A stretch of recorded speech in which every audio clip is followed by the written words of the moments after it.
Hi there, hope you're well. In this longer video, I'm going to be covering a lot of ground and making 4 open storage cubes from different materials with different techniques, but all using a minimal tool set. If you're not familiar with the basic build series, this started out with me making this MFT bench in my back garden with just an entry-level plunge saw and a drill driver.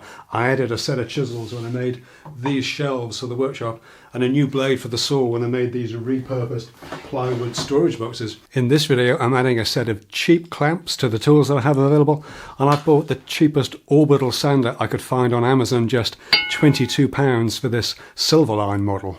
Before we get into the video, I want to give a quick shout out to the guys at Intelligent Fixings. Intelligent Fixings are the folks behind the peanut jointing system, and I've spoken about that here before. They posted a video not so long back about making simple open cubes, which reminded me just how useful they are as storage. Literally like building blocks, you can make them up into almost anything you like, and the peanut is the perfect connector for this kind of joint. Unfortunately, well beyond our budget for this basic build, so I'll be making 2 cubes that are just glued and screwed butt joints and 2 that have beveled edges that are simply glued together. Now, the key to this kind of thing is not accuracy or precision, it's consistency. I'm making 300mm cubes because I can get all 4 sides out of a strip cross-cut from an 8x4 sheet. But it doesn't really matter if they end up at 298mm or 301, but they do all need to be the same. So for this video, I've made a set of parallel guides for the track saw using an old cardboard box and some double-sided tape. If parallel guides are a new thing for you, I've shown how to make these before, and I'll link a video up down below, or head over to the new independent member platform at 10minuteworkshop.com. 10minuteworkshop.plus will take you straight to a login page, and it's a free sign up at the moment, where there's an extended version of this video that shows how I make the guides that I'm using here.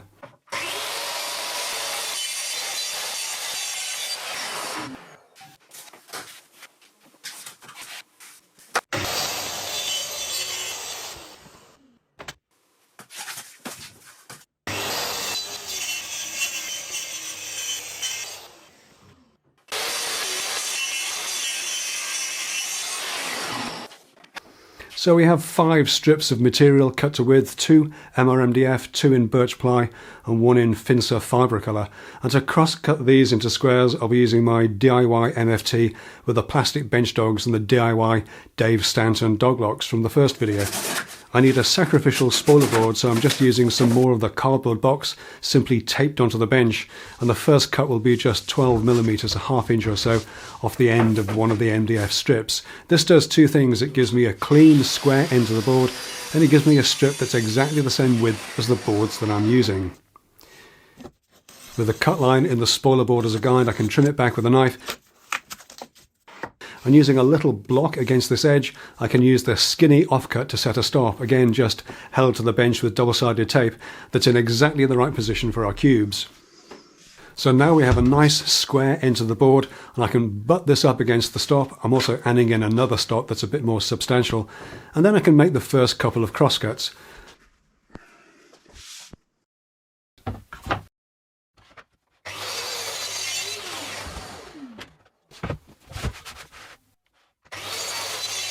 Because these cubes are butt jointed, I need 2 pieces that are smaller by twice the thickness of the material, so I'm using the 2 pieces that I've just cut hard up against the stop and then butting the workpiece up against those to get the right size.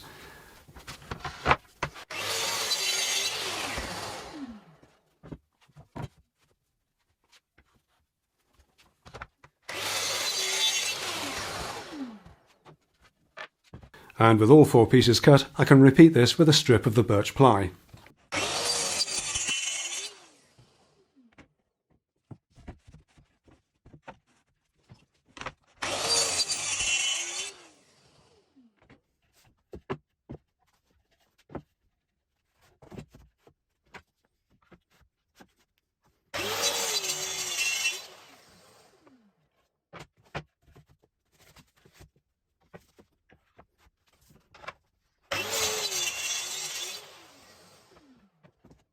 For the beveled-edged cubes, I can use this same setup to cut 4 identical square pieces in both birch ply and fibre colour, and then set about making the bevels.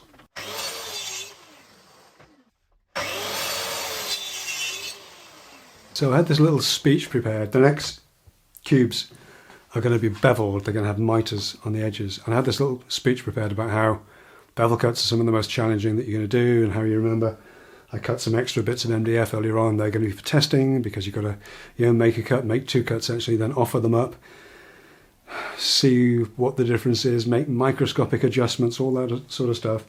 And just for fun, I just set the saw to 45 degrees and made 2 cuts to show you how difficult it was. And it's just the perfect miter.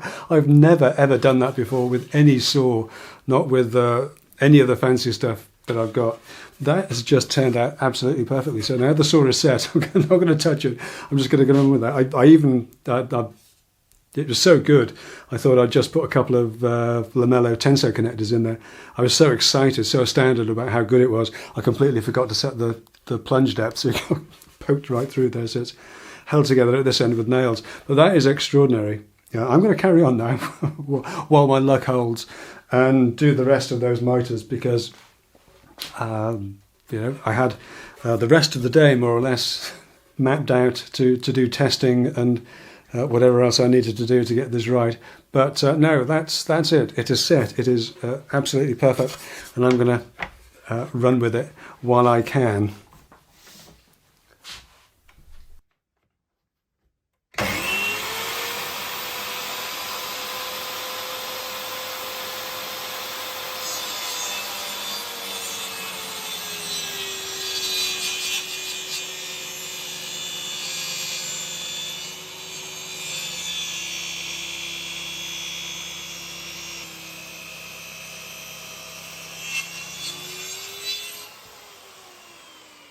So in all seriousness, bevel cuts are some of the most challenging cuts you'll ever make with a track saw, so it's worth taking them slowly and providing plenty of support to the saw base to keep it flush against the guide rail.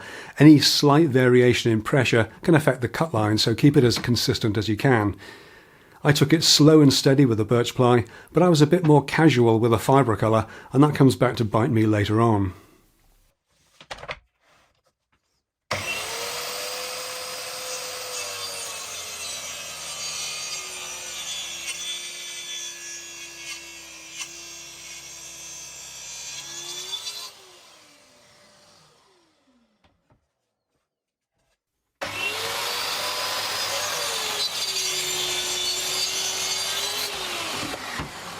Now, obviously, when you cut bevels with a track saw, you have to work from the outside face of the workpiece. So note that I've added an extra strip of material to the stop on the bench to make sure that we're staying consistent.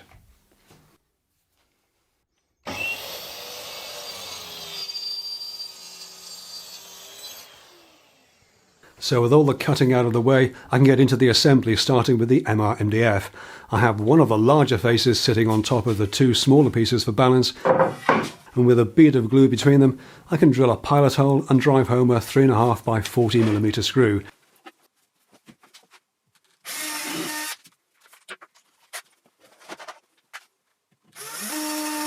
Then rinse and repeat another 11 times. Now while that happens, let me tell you a little bit more about the new independent member platform, 10-Minute Workshop Plus. Plus members have access to ad-free versions of the public-facing videos, as well as exclusive content, a weekly vlog, behind the scenes and over-the-shoulder kind of videos that wouldn't normally see the light of day, plus early access to and discounts on 10-Minute Workshop products like the loose tenor jigs. There's also a searchable archive of all the 10-Minute Workshop back catalogue and exclusive member videos too, plus a lively new member forum where you can get your questions answered and maybe provide some for other folks as well. 10-Minute Workshop Plus is currently a free sign-up with big discounts available for current members when the paid tiers are switched on next month. So if any of that sounds like your kind of thing, then we'd love to have you on board and taking part. You can sign up directly at 10minuteworkshop.plus or go to 10minuteworkshop.com for more details. Okay, that's our first cube sorted. Going to let the glue dry on that, and we'll come back when that's done in 10 or 15 minutes and we'll fill those holes ready for a coat of paint. I'm using a 2-pack resin filler, the kind where you add a hardener, because it sets hard and fast. And when you're filling these kind of holes, it's best only to fill the hole partially at first, making sure that there's no air trapped in the hole, as this can cause you issues later on.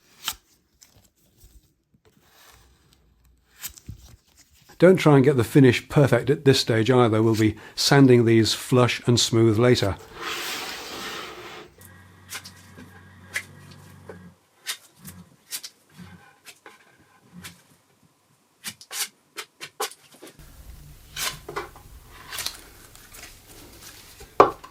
Okay, so filling done and all dried.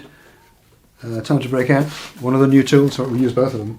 So I'll use one of the clamps to keep this in place while it gets sanded. This is a Silverline orbital sander, third of a sheet, £22 worth I think, something like that. There, I can get it out.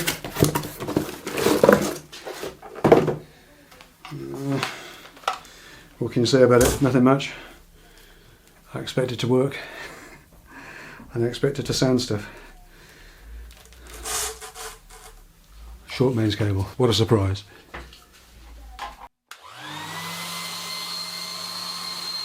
I'm starting with a P100 abrasive on the Silverline sander to take the worst of the lumps and bumps away, and finishing off with a P180.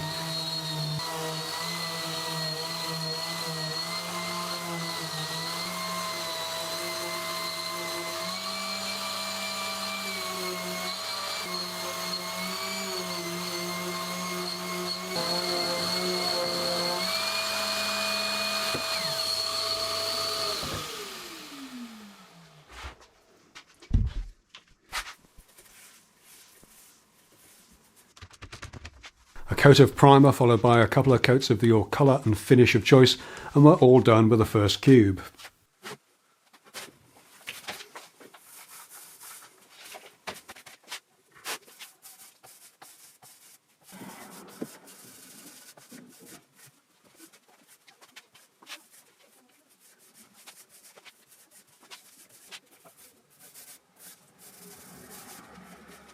Birch ply next, and this one will also be screwed and glued, but like I did with the plywood shelves, I'll be covering the screw heads with dowels, and I've made up a drilling guide from a scrap of 6mm MDF.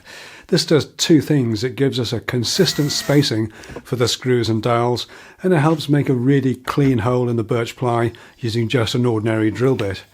I've added tape to the drill bit as a gauge for the depth with the drilling guide on the birch ply workpiece.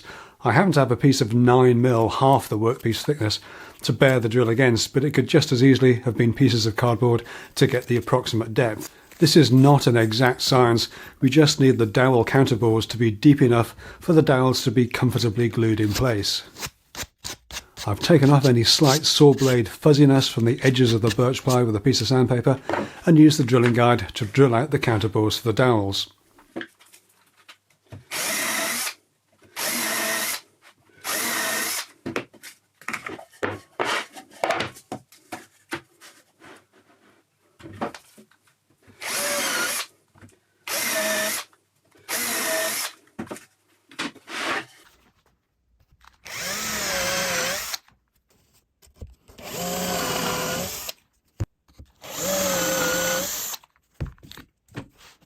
Then it's basically a repeat of the MDF cube. Glued butt joints,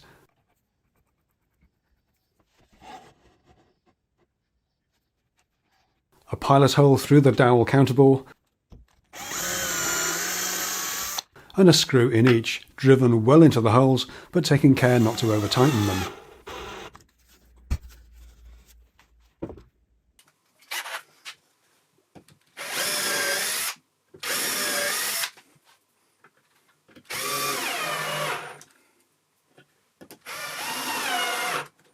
So that's not looking too shabby. It's all gone together very nicely, very easily, as you'd expect with glue and screws. Obviously I've drilled these out to take a dowel. When I did these workshop shelves, I used a dowel that was deliberately of a similar sort of colour. With these ones, I'm going to put a contrasted dowel in, so to make a feature of the dowels, if you like, I've got some Sapele dowel. And what I've done is I need to cut these down into around about 12mm, half-inch lengths. But before I do each one of those, I'm going to run each one through a pencil sharpener just to give a slight bevel on the end. And then that's going to make it a bit easier to get into each hole. And then the actual fitting is just a question of a little squeeze of glue on those.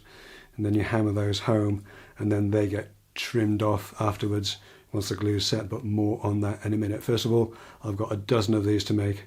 and I need to get on with that.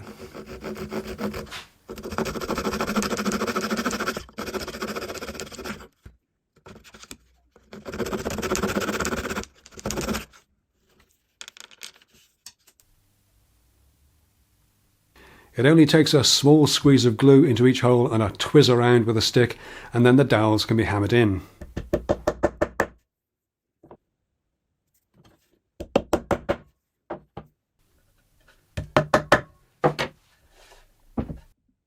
Once the glue was set, I trimmed the dowels back with the track saw.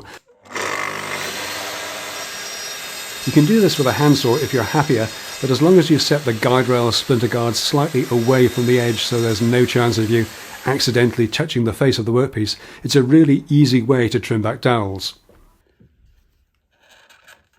After that, the remaining millimetre or so of dowel can be pared back with our cheap chisels. Paring is a kind of slicing action, and it gives a really fine finish on the end grain of the dowel. You must keep the chisel flat against the face of the cube though. I started to lift it slightly on this dowel, and you can see how easy it is to mark the face. Fortunately, I caught it just in time, but it is something you need to watch out for.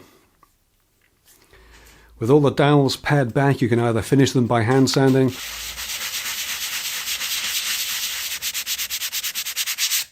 or use a sander. An orbital sander like this one has a small stroke, so it isn't aggressive, but even so you do need to take it very carefully, applying a minimum pressure and keeping the sander absolutely flat at all times, as it's very easy to round over the corners if you're not careful.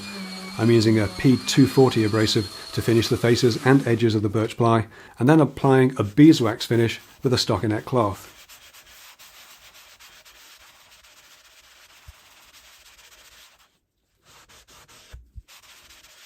Incidentally, the last time I used beeswax, I was chastised in the comments by someone who said the process of extracting the wax was harmful to bees.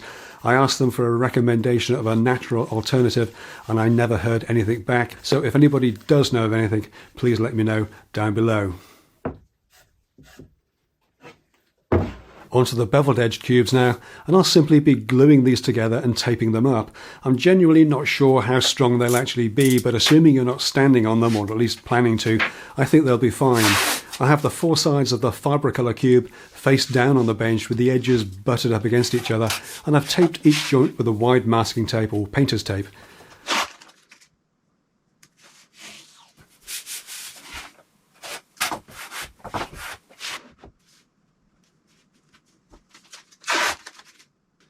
An offcut or a strip of wood is useful to help flip them over,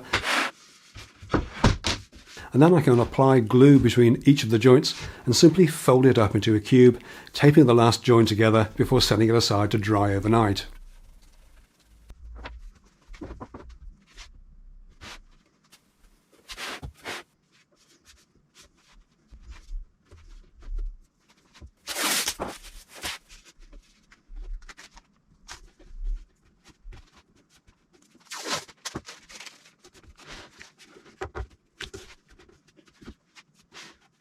Okay, next day, by the magic of video, this is glued up incredibly strong. I know I said I was slightly concerned about it, but I don't think I need to be at all.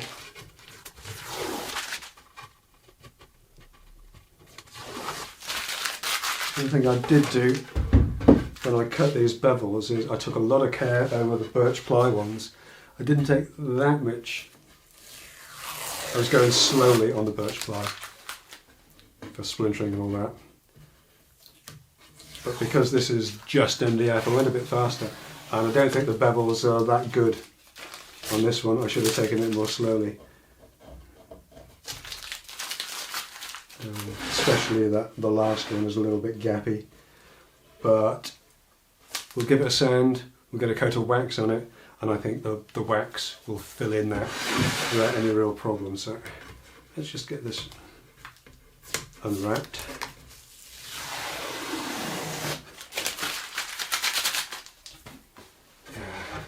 But I think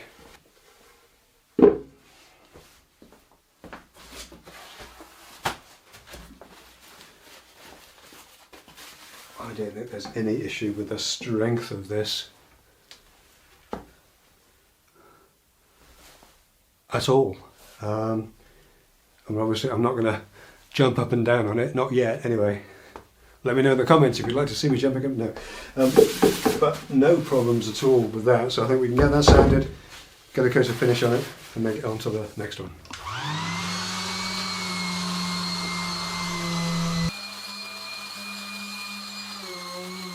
I'm using P180 abrasive again to go around the cube, then liberally applying a wax paste finish, working plenty into the gaps.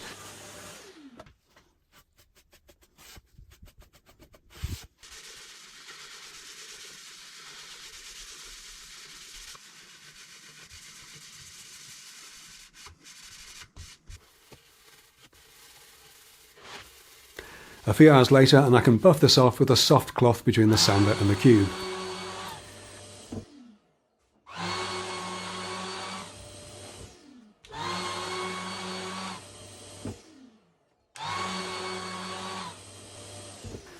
Birch ply bevels next, and very much a repeat of the Fibercolor cube, but with the added step of carefully defuzzing the edges with a bit of sandpaper.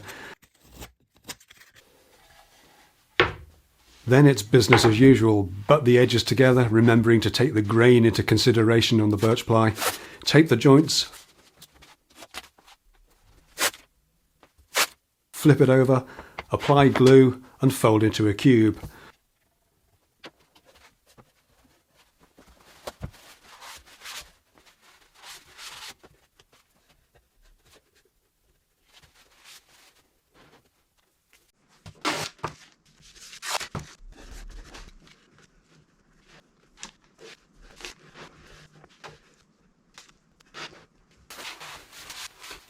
I'm also using our clamps for this one to try and improve the fit, and again I'll leave it overnight for the glue to fully cure.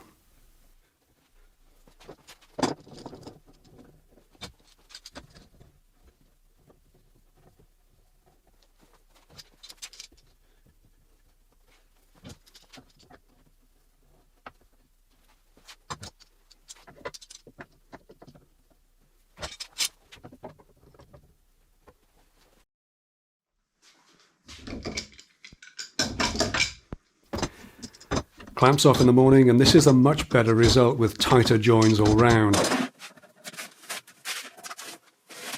A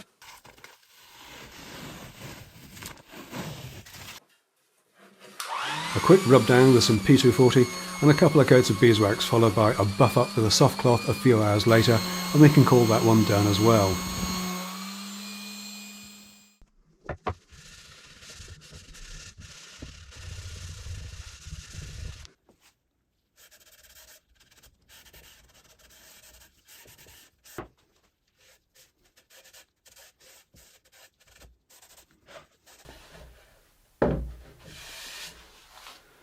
So there we are, 4 cubes, all the same, but all different and all made with a small and basic tool set. As I said at the start, these kind of cubes can be building blocks to make up whatever you like, and they don't have to be simple open cubes.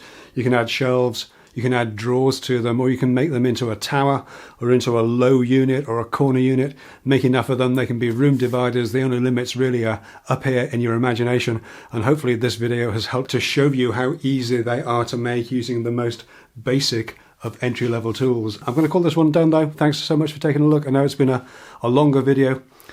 There is an even longer version, extended version, over on the members channel. So if you'd like to even more detail, head over to 10minuteworkshop.com and check that out. Thank you, as always, to the amazing channel members for their extraordinary support. It's the support of the channel members that makes these kind of longer form videos possible.